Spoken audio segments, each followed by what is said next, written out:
Salut tout le monde, c'est Jinji pour JinjiDR et on va parler d'un thème particulier sur le jeu de rôle sur table, puisque c'est un thème qui parle plus aux débutants, à ceux qui se mettent au jeu de rôle ou qui ont commencé il y a moins d'un an.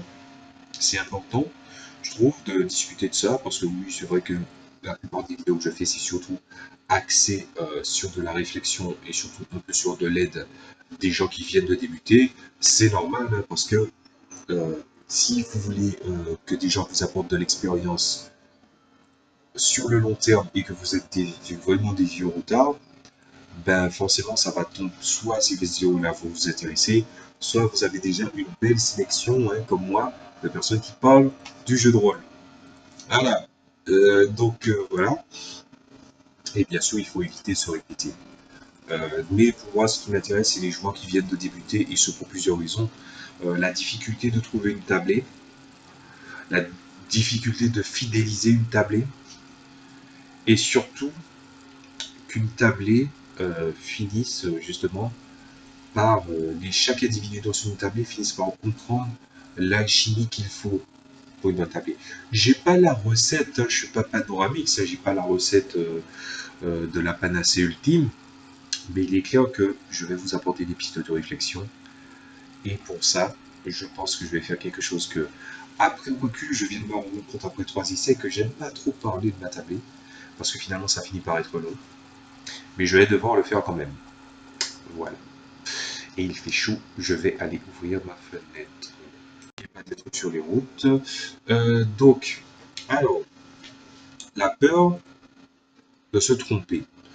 La peur de se tromper, déjà, pour commencer, on va détruire une phrase qui est soi-disant mythique. C'est quoi les deux phrases mythiques du jeu de rôle? Je crois qu'il y en a deux, il n'y en a pas plus. Le premier, c'est ta gueule, c'est magique. Alors là, bien sûr, ce manque de créativité et aussi un manque de réflexion. Je ne suis jamais arrivé au point où je dis ta gueule, c'est magique. Hein. Voilà. Et aussi la fameuse phrase première règle, le MJ a toujours raison. Seconde règle, s'il se trompe, euh, on se reporter à la première règle. On est dans un monde où chacun avec sa petite personnalité, encore plus maintenant, commence à se marginaliser là où l'image des gens est très médiatisée via des réseaux sociaux. On se met à nu, mais à quelque part, on se renferme sur soi. C'est pas du tout philosophique, hein, calmez-vous. Mais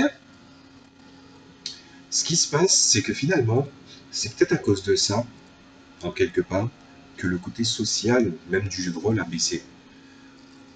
Mais, pour autant, il y a une chose que vous ne devez pas faire, c'est prendre les gens pour des cons.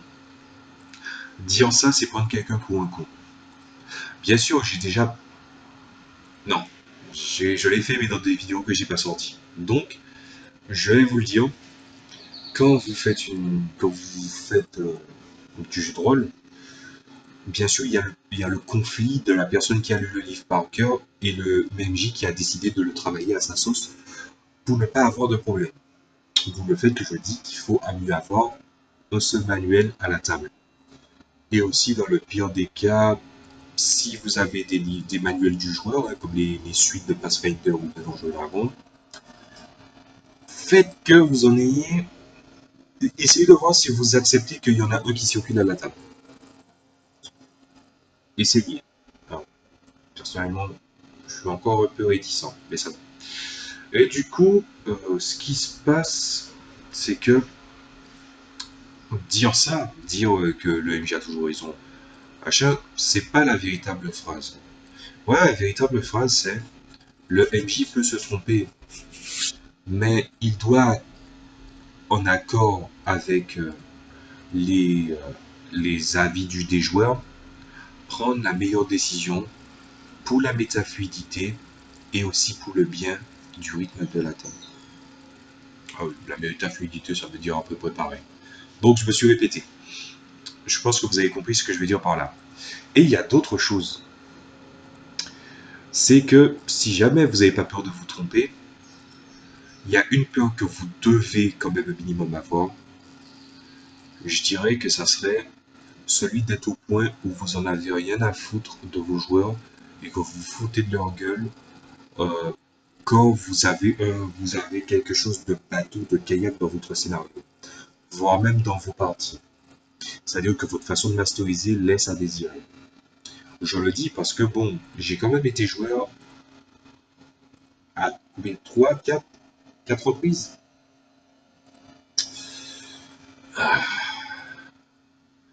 Ça arrive. Ça arrive que MJ se trompe, mais que MJ se conforte dans le fait de s'être trompé. Pas qu'il l'assume. Hein. Au contraire, s'il l'assumait, je pense que tout le monde aurait quitté la table. Mais plutôt euh, il ne veut pas céder. Parce que les joueurs ont mis quelque chose à raison de vrai dans ce qui a été dit. Voilà. Bah, du coup, je trouve que la peur de perdre les joueurs à cause de ça doit être grande. Que ce soit bien clair, EMJ, c'est pas le cœur de la table. C'est, je dis ça comme si c'est évident. Hein. Vous voyez, par exemple, ça c'est un tic. Il y a un truc qu'on appelle le tic de langage. Quand quelqu'un a un tic de langage, ben, il le transmet aux autres comme une maladie. Et les phrases qui finissent par un, je déteste ça parce que c'est hyper condescendant et ça prend pour principe, même si c'est pas voulu, on est bien d'accord, entendons-nous, que, en quelque part, ce que vous dites, c'est l'évidence même. Vous voyez? Du coup, il faut militer pour l'absence des un en fin de phrase. Voilà. Ou, à la fin des phrases, trouve avant une virgule, de préférence. Surtout avant une virgule, c'est hyper condescendant avec avant une virgule. Je suis complètement parti en couille. Donc, ce que je vais dire, c'est que votre orgueil et votre côté obtus peut nuire à la table et peut vider progressivement votre table. Voilà. Mais la peur de se tromper, ben, tout le monde se trompe, on est tous humains, on se définit par nos qualités, mais aussi par nos défauts. Même mes personnages se définissent des fois par mes défauts. Hein. J'avais fait des personnages, je suis nul en histoire, ils sont nuls en histoire. Échec critique systématique. Et j'en ai fait déjà. Voilà, tout le monde se trompe.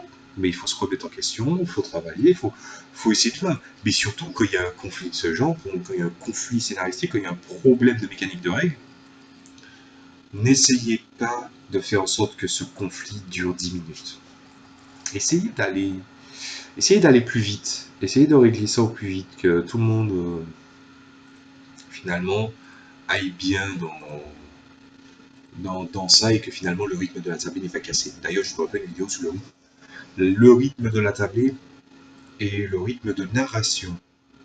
Je pense que je vais les faire dans deux vidéos différentes, hein, parce que je vais souvent couler, mais bon, ça c'est une autre histoire. Et du coup, après ça, la peur de perdre des gens de sa tablée. J'ai pas été trop touché par ça. Je vais vous expliquer pourquoi. J'ai pas peur que quelqu'un quitte ma tablée. J'ai peur que quelqu'un quitte ma tablée pour des mauvaises raisons. Par exemple, en pensant qu'il a fait quelque chose de mal. C'est bête. Ça arrive, ne dites pas le contraire. Ça arrive. Mais c'est chiant. C'est chiant. Parce que quelque part, est-ce que c'est dû à de la timidité, ou un sentiment de gêne, ou le fait de ne pas se sentir proche, se sentir accepté par la tablée? Il y a un peu de ça. Mais la légitimité de cette question n'est sûrement pas entre les mains du joueur. D'où le fait que quand ce genre d'incident arrive, je préfère pas que ce soit de ma bouche que ça sorte, mais de la bouche des autres joueurs. Mes joueurs ou le joueur en question dont j'ai parlé, le ou la joueuse se reconnaîtront très facilement là-dessus. Du coup, la peur de perdre sa tablée, des personnes dans sa tablée, au début, j'en avais légèrement peur. Puis en fait, je me suis rappelé que quand j'ai fait mes premiers playtests, j'avais un joueur, puis l'autre playtest, j'en avais que deux et ça a duré qu'une partie, que finalement, c'est facile d'imposer un rythme de narration conséquent en petit comité. Mais il n'y a pas que ça. Les raisons qui poussent à quitter la tablette sont multiples. Comme j'en avais déjà parlé, il y a une question de personnalité de la table. Et que si quelqu'un n'y est pas sensible, ben oui, il peut se sentir rejeté, voire même quitter la table. Et c'est dommage. C'est dommage de partir pour ça. Ensuite, il y a le fait que ben, si vous êtes MJ de très très mauvaise foi et que vous vous remettez jamais en question après une contestation, MJ ou joueur, si vous vous remettez pas en question, ou si les arguments de quelqu'un sont valides, mais que vous n'êtes pas capable de mettre de l'eau dans votre vin pour accepter que vous vous êtes trompé, ben faut pas vous étonner que vous perdiez des gens à la table, les gens. Je veux dire, c'est un jeu, c'est pas qu'un jeu, c'est une expérience sociale. On est avec des gens, on est avec des amis, on s'amuse, on s'amuse. Après, oui, c'est chiant que tout le monde, à cause d'une personne, oui, tout le monde perd son personnage à la tablée. Ça arrive. Ou même à cause du MJ. Hein. Par exemple, ce qui s'est passé à ma tablée, c'est que j'ai voulu refaire une autre campagne, tout en gardant la chronologie canonique par rapport à la campagne précédente, parce que, justement, en partie, il y a une partie des choses qui ne s'était pas perçu, justement, je l'ai remarqué pendant le rapport de partie, et qui finalement a apporté plus de mal qu'autre chose.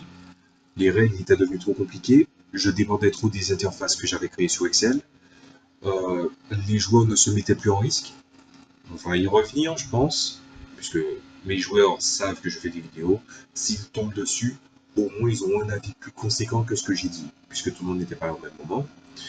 Euh, et aussi, il faut aussi avouer que le fait que normalement dans les parties libres, ben, ça a été limité des micro-scénarios, des micro-arcs narratifs, et que lors des arcs narratifs, j'ai senti une trop grosse baisse de rythme sur le scénario,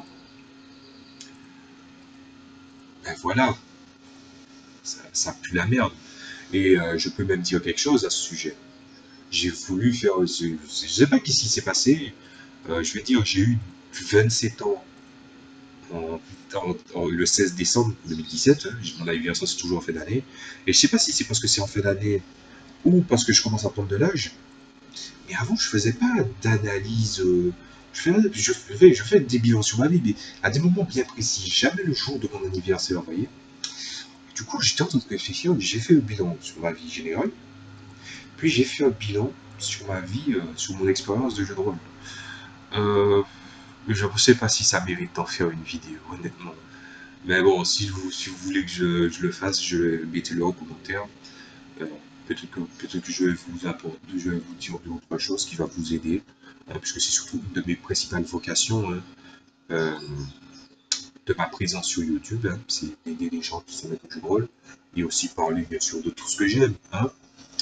Et du coup, euh, pour être honnête, quand je suis arrivé à mes réflexions, j'avais envie de quitter la tablée à ce moment-là. Et j'avais fait une pause de 2 semaines. Un autre joueur a voulu qu'on décale d'une semaine, mais finalement on n'a pas tant fait que ça. Mais je considère ça comme un truc de pause. Puis on a eu une partie.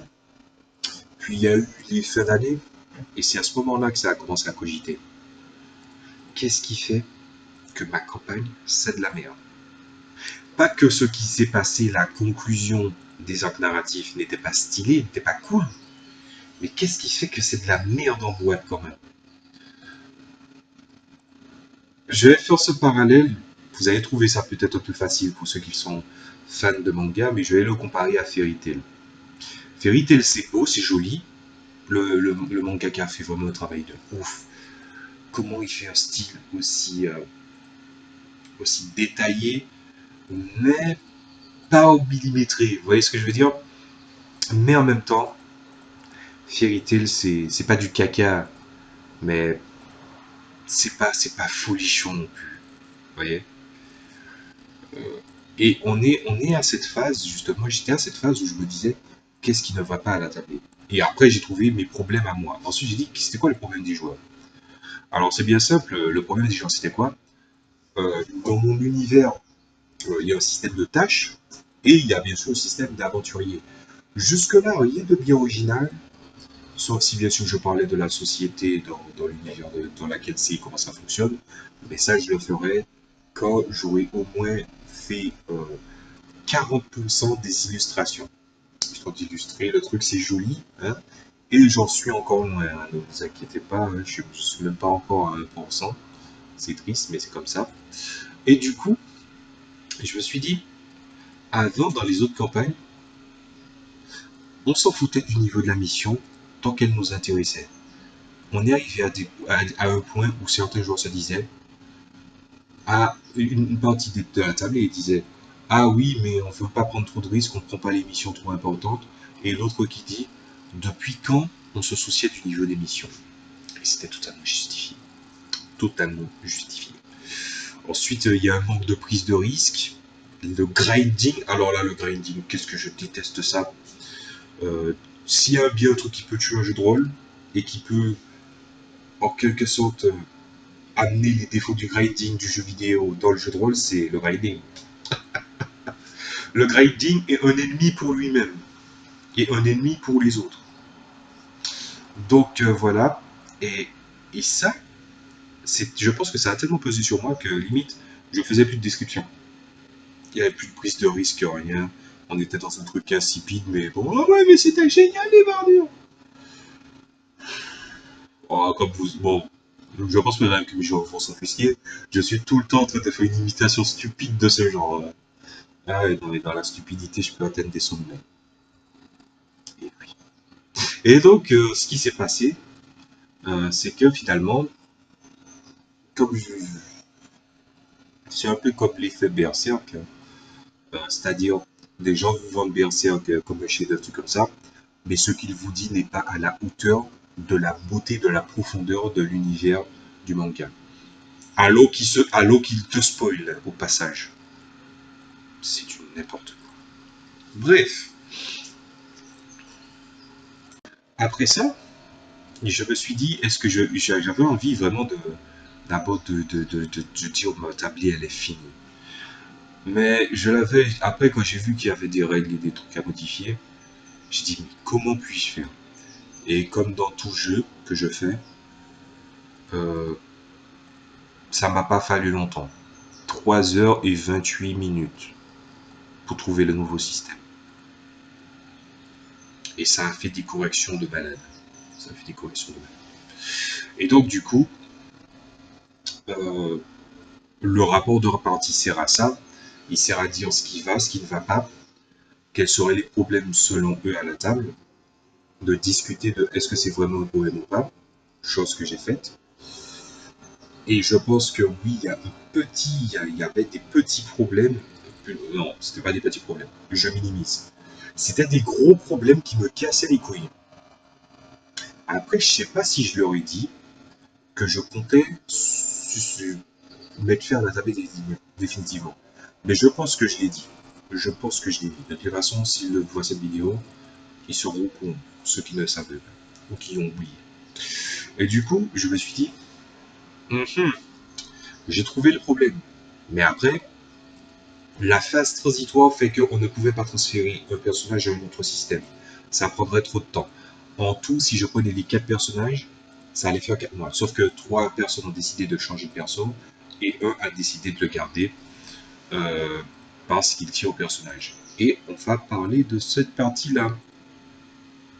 Ça ne vise pas le joueur en question. Au contraire, je pense que ça vise plein de joueurs, mais c'est pas du tout une critique. C'est une peur, mais je comptais en parler de toutes les façons, à un moment ou à un autre. Donc, après ça, ben, ma tablée, normalement, j'attends dimanche pour voir le nouveau système. Le personnage qui a pas gardé son perso, enfin qui a gardé son perso, ben, comme il a des choses à faire, ben, il, euh, il doit se préparer pour une compétition de sport. Hein. Ça s'appelle la canne de combat, pour ceux qui connaissent. Et du coup, euh, il va, comment dire ça, il va pas participer aux prochaines parties et il reviendra en fin de compétition avec un ancien joueur qui, le jour même du rapport de partie, a décidé de réintégrer la table. Voilà. Donc du coup, je vais me retrouver avec 1, 2, 3, 4, 5 joueurs. Donc le niveau le plus, un des niveaux les plus hauts de ma table. Mais le nouveau système est-il adapté au rythme de plusieurs joueurs? Ça, c'est quelque chose, par exemple, petit conseil de MJ, ça c'est quelque chose que vous devez voir. Est-ce que votre jeu est jouable, en tout cas si vous créez un jeu, ou même si vous testez un jeu qui existe dans le commerce, est-ce que ce jeu est jouable en solo? Et quand je dis en solo, c'est genre en solo, quoi, pas le genre le truc de Forever Alone, vous lisez les règles et puis vous faites une partie. Non, mais ça peut être intéressant, je dis pas le contraire, hein, mais si vous faites un scénario que vous avez créé de toutes pièces, le seul truc qui va changer, c'est les dés, c'est pas. Voilà. Mais est-ce qu'avec un joueur ça passe? Est-ce que ça va être deux joueurs ça passe? Est-ce que ça avec trois joueurs ça passe? Quatre joueurs, cinq joueurs? J'ai essayé une fois jusqu'à 8 joueurs. Alors là, les gars, par contre, en complément de ce conseil, euh, je vais vous dire un petit truc. Les parties en petit comité ont leurs avantages, c'est-à-dire avec deux joueurs, c'est plutôt pas mal. Avec trois joueurs aussi. Mais ne vous laissez pas avoir. Parce que c'est vrai que quand c'est beau, voilà, ça dépend de votre rythme de partie. N'excluez pas de ramener un nouveau joueur si vous êtes qu'à 3 ou si vous êtes qu'à 2. En fait, si vous avez que 2 ou 3 joueurs. Parce que vous allez finalement acquérir de l'expérience, maîtrise de temps d'attention, gestion du rythme de la table, gestion de la narration. Je vais faire des vidéos là-dessus d'ailleurs. Euh, Ensuite, la gestion des joueurs, comment les joueurs gèrent leurs fiches. Parce que c'était mon erreur aussi, c'est que dès le début de ma tablée, donc il y a. Putain, je suis vieux. Il y a presque 7 ans. Attends.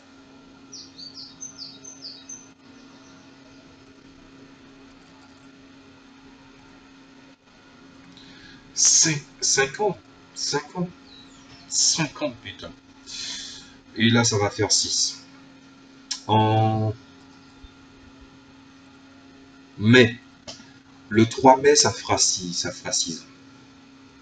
Et ensuite, ce qui va se passer, c'est que vous allez, euh, vous allez regarder le rythme de la table. Et après ce rythme de table, tout ça, vous allez acquérir de l'expérience. J'ai l'impression que je me répète. Est-ce que j'ai pas oublié ce que j'allais dire? Paf, paf, paf. Mhm.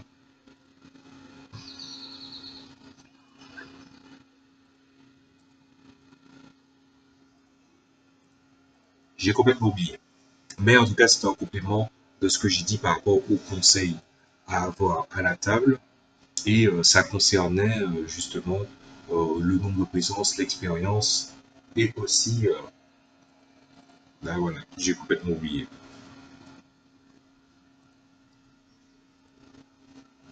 J'ai oublié, oublions, passons à autre chose. Donc, ce qui va se passer, c'est que après avoir acquis toute cette expérience-là, vous allez vous remarquer que votre différence de changement, hein, de rythme, de passer de telle phase à une autre, va être beaucoup plus facile. Voilà. Mais d'ailleurs, ce qui t'a donné un autre conseil, faites en sorte que vos joueurs soient réactifs à la table, des gens qui connaissent au moins une bonne partie de leur fiche. Parce que ça va être chiant de tout le temps garder des données là-dessus. C'était mon erreur en début de tablée. Et je ne compte pas. Ah, c'est peut-être ça que je voulais dire. En fait, depuis le début de mon JDR, j'ai fait une interface et les joueurs avaient pas trop d'infos sur certains trucs, c'était secondaire ou tertiaire. Et là, maintenant, on va dire que c'est plus le cas.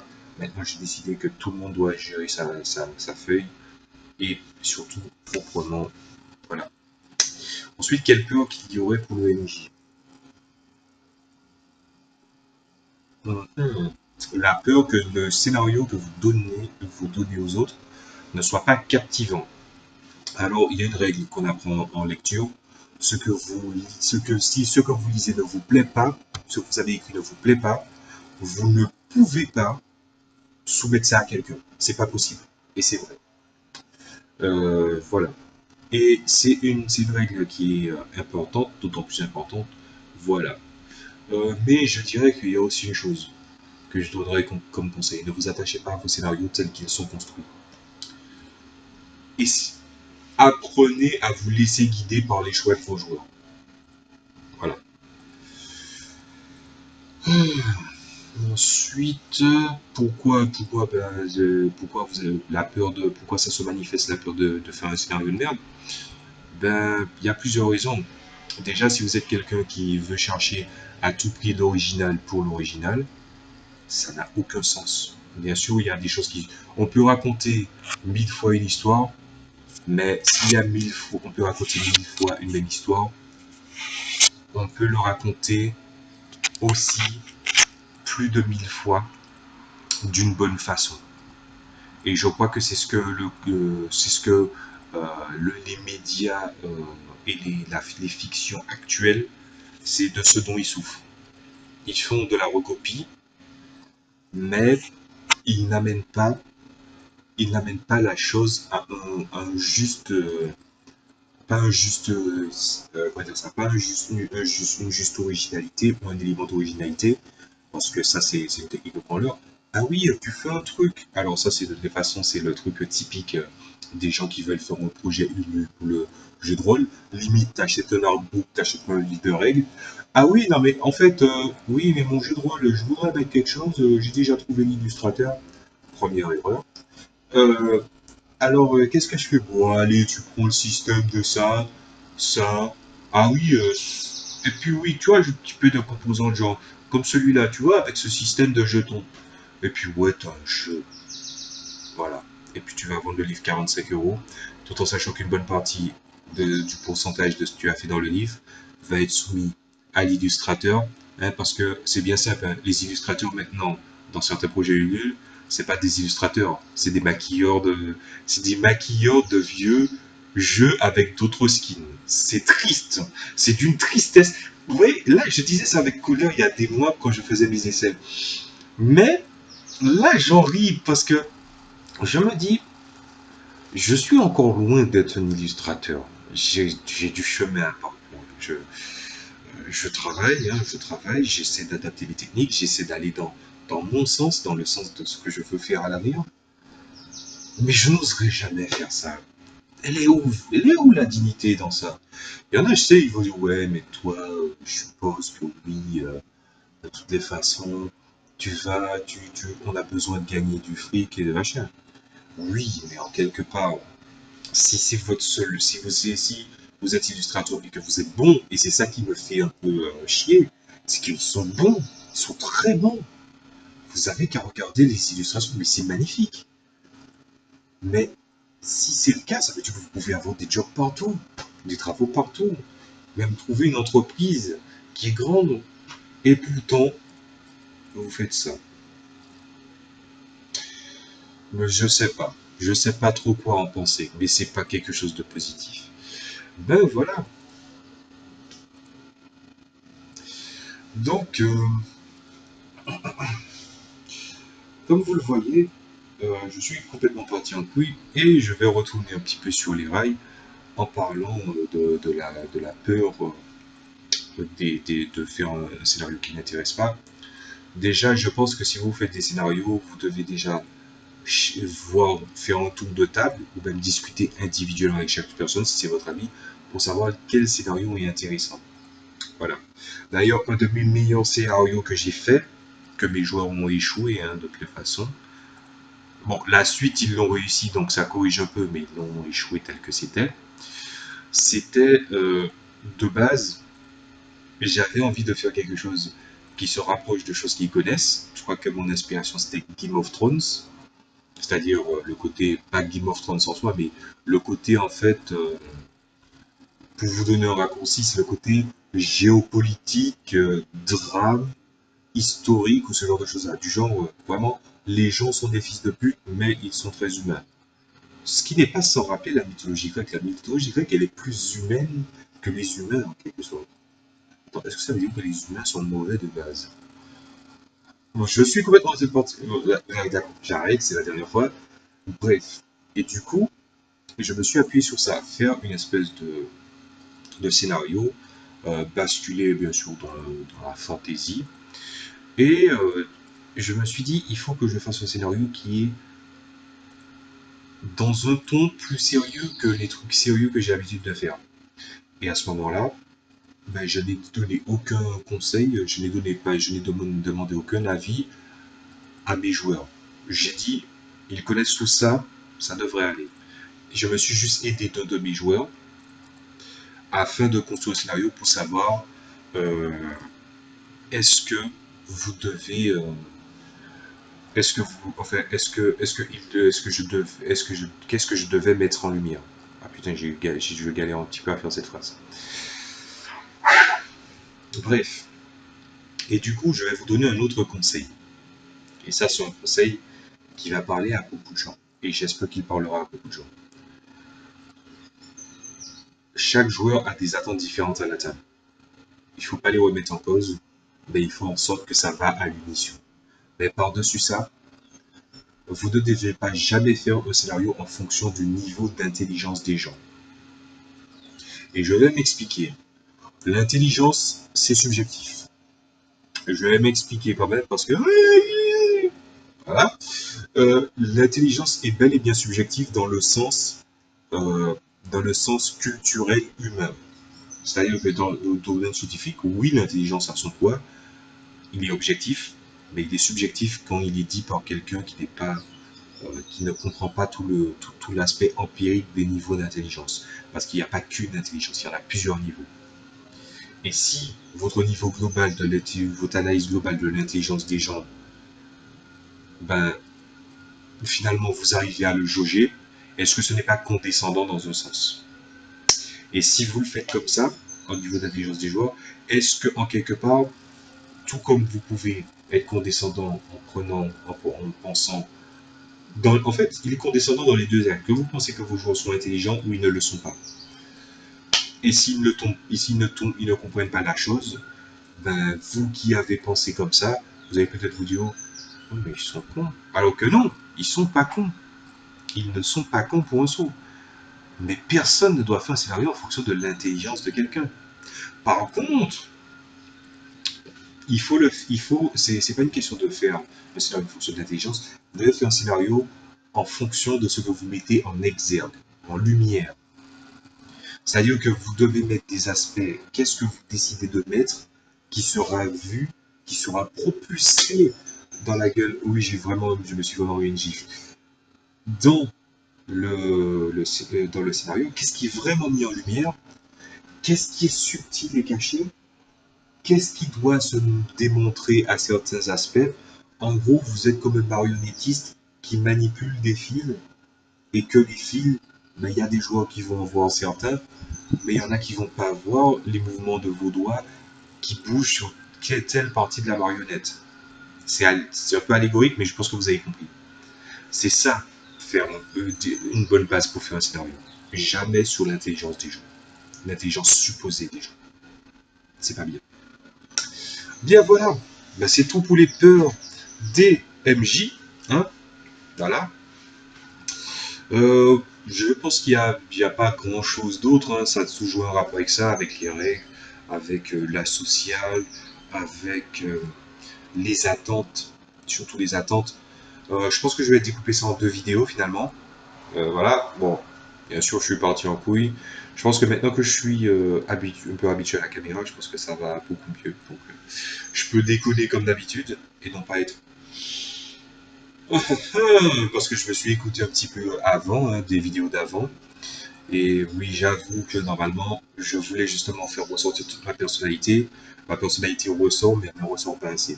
Voilà. Donc, j'espère que ça vous a plu. Bon, écoutez, bon, voilà.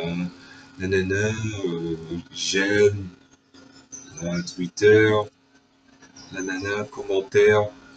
Ah, désolé, mais cette espèce de trinité, de dire ça, c'est chiant. Mais je sais que je dois le faire pour la visibilité de la chaîne, parce que je dois toucher plus de monde. Mais honnêtement, quitte à le faire le plus sincèrement, le plus proprement possible, parce que je dis pas que j'étais pas sincère, mais j'étais pas à fond. Donc, Si vous êtes d'accord avec ce que j'ai dit ou si mes propos vous ont aidé, bah, mettez un petit pouce bleu. Et ensuite, si vous n'avez pas aimé ou que vous avez un truc